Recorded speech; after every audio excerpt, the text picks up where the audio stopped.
Hello guys, welcome. पिछले video में guys हम लोगों ने देखा था हम दो तरीके से कंपोनेंट बना सकते हैं आरएससी में, ठीक है। Server component and client component. दोनों को एग्जांपल से देखते हैं कि दोनों में डिफरेंस क्या है। एंड हम लोगों ने ये भी पढ़ा था कि जो क्लाइंट कंपोनेंट होता है वो एक बार सर्वर पे भी रेंडर करता है एंड देन वो क्लाइंट पे भी रेंडर करता है, करेक्ट। तो इसको भी हम लोग एग्जाम्पल से देखेंगे, ठीक है। तो पहले हम लोग देखते हैं सर्वर कंपोनेंट, ठीक है। तो हम लोग एक हमने ये नया प्रोजेक्ट बनाया हुआ, ठीक है, रेंडरिंग नाम से। तो एक नया यहाँ पे राउट बनाते हैं। तो मैं कहता हूं यहाँ पे server and page dot tsx, ठीक है। एंड यहाँ पे एक्सपोर्ट सर्वर पेज, ठीक है। तो हमने बनाया यहाँ पे सर्वर पेज।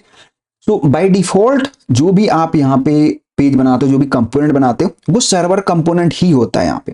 तो अगर आपको दिखाऊं मैं यहाँ पे काम करते, मैं कहता हूं console dot log and server component, ठीक है। तो मैंने यहाँ पे कंसोल डॉट लॉग लगा दिया, ठीक है। अब हम चलते हैं थोड़ा सा ब्राउजर में एंड इसको देखते हैं। यहाँ पे हम लोग लिखते हैं फॉर एग्जांपल कि मैं कहता हूँ क्लाइंट या सर्वर था हमारा, ठीक है। तो मैं कहता हूँ सर्वर। तो अभी हम लोग ने लिखा सर्वर पेज, ठीक है। तो यहाँ पे देखो सर्वर कंपोनेंट आ रहा है आपका, ठीक है। कहाँ पे ये रन हो रहा है? सर्वर पे। अगर मैं दिखाऊं तो अभी क्योंकि हमारा जो ये प्रोजेक्ट है वो लोकल में रन हो रहा था, इसके लिए सर्वर क्या है? टर्मिनल है, ठीक है। तो हम लोग चलते हैं टर्मिनल में। तो यहाँ पे आप देख सकते हो सर्वर कंपोनेंट। इट मीन्स कि जो ये कंपोनेंट है ये कहां पे रन हो रहा है? सर्वर पे रन हो रहा है। एंड इस सर्वर कंपोनेंट में आप कोई भी स्टेट, कोई भी यूजर इंटरेक्शन नहीं कर सकते। अगर आप यहाँ पे यूज लिखते हो, फॉर एग्जाम्पल कि मैं कहता हूं const data set data is equal to use state, ठीक है। यहां से आप यूज स्टेट इंपोर्ट कर लो। तो मैं यहाँ पे कहता हूं इंपोर्ट फ्रॉम रिएक्ट, ठीक है। तो हमने ये एक यहाँ पे हुक लिया, ठीक है। हम लोग यूज स्टेट का यूज करते। तो अगर मैं इसको भी सेव करूंगा तो ये एरर देगा, देखो, क्योंकि ये सर्वर कंपोनेंट है। इसके अंदर आप यहां पे देखो, you are importing a component that need use state React hook only work with a client component, ठीक है। ये क्लाइंट कंपोनेंट में ही काम करेगा, ये सर्वर कंपोनेंट में काम नहीं करेगा। जितने भी हुक्स हैं, ठीक है, वो सारे काम नहीं करेंगे। कोई आप यहाँ पे डायरेक्ट फंक्शन में बना लोगे तो वो काम नहीं करेगा इसमें, अगर आप यूजर इंटरेक्शन यहाँ पे कराओगे तो उसके थ्रू। तो अगर देखोगे तो यहां भी आपको वो एरर देखने को मिलेगा। ये कहेगा this hooks only work in a client component.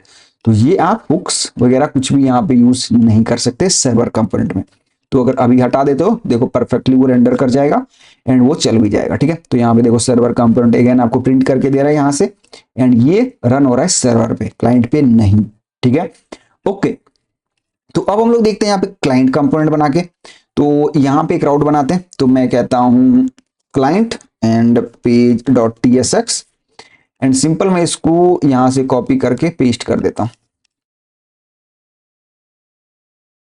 Client and मैं कहता हूं क्लाइंट क्लाइंट, ठीक है। तो हमने ये बनाया। एक काम करते हैं, हम लोग आते हैं यहाँ पे अपने पेज में, यहाँ पे एक लिंक लगा देते हैं यहाँ पे, ठीक है।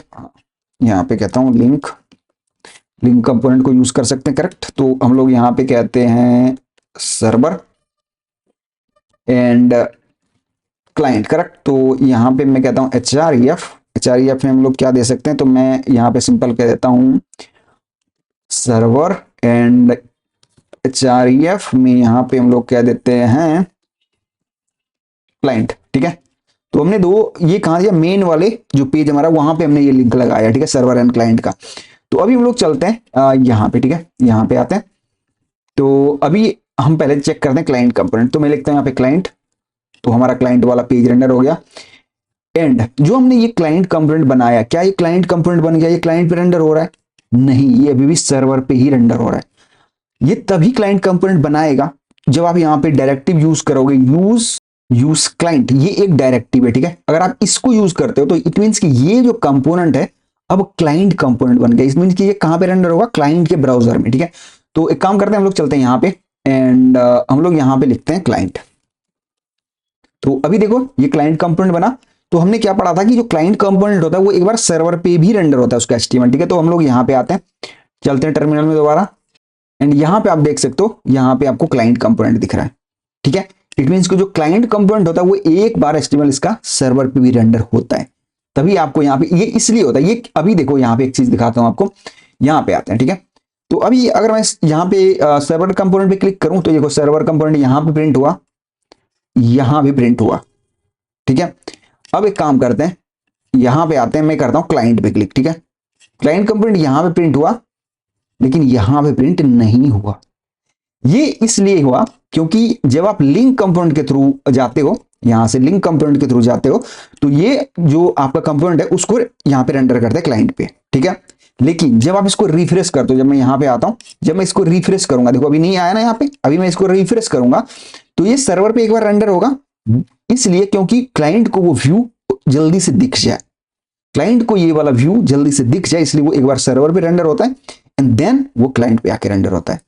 तो ये डिफरेंस है अगर आप इस तरह से server component and client component बनाते हो एंड उसको यूज करते हो तो अगर अगर अब यहां पे अगर आपको स्टेट यूज करना, तो मैं अगर कहता हूं यहां पे यूज स्टेट कॉन्स्ट, यहां पे value set value is equal to use state, and आप यहां पे डायरेक्टली यूज कर सकते हो। ठीक है, देखो तो आप इसको यूज कर सकते हो। एंड अगर मैं यहां पे कहूं यूज इफेक्ट एंड यहां पे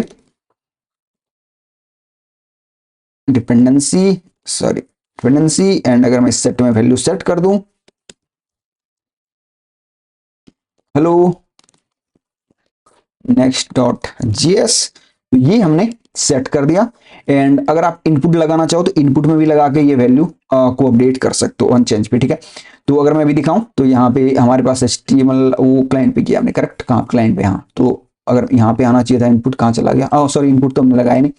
तो अगर मैं इसको कंसोल कर दूं तो यहाँ पे हमारे पास देखोगे तो ये आ जाएगा।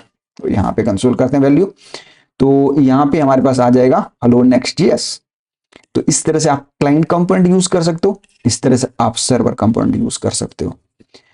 उम्मीद करता हूँ गाइस आपको ये समझ आया होगा client component and server component कौन सा हमें कब यूज करना चाहिए। तो इसका मतलब ये है कि जहां पे हमें यूजर इंटरेक्शन नहीं है वहां पे हमें सर्वर कंपोनेंट यूज करना चाहिए, जहां पे क्लाइंट इंटरेक्शन है, ये यूजर इंटरेक्शन है, तो वहां पे हमें क्लाइंट कंपोनेंट यूज करना चाहिए, कुछ इस तरह से। एंड ये डायरेक्टिव लगाना ना बोलना अगर आपको क्लाइंट कंपोनेंट बनाना है तो। मिलते हैं इस नए वीडियो में, थैंक्स फॉर वॉचिंग।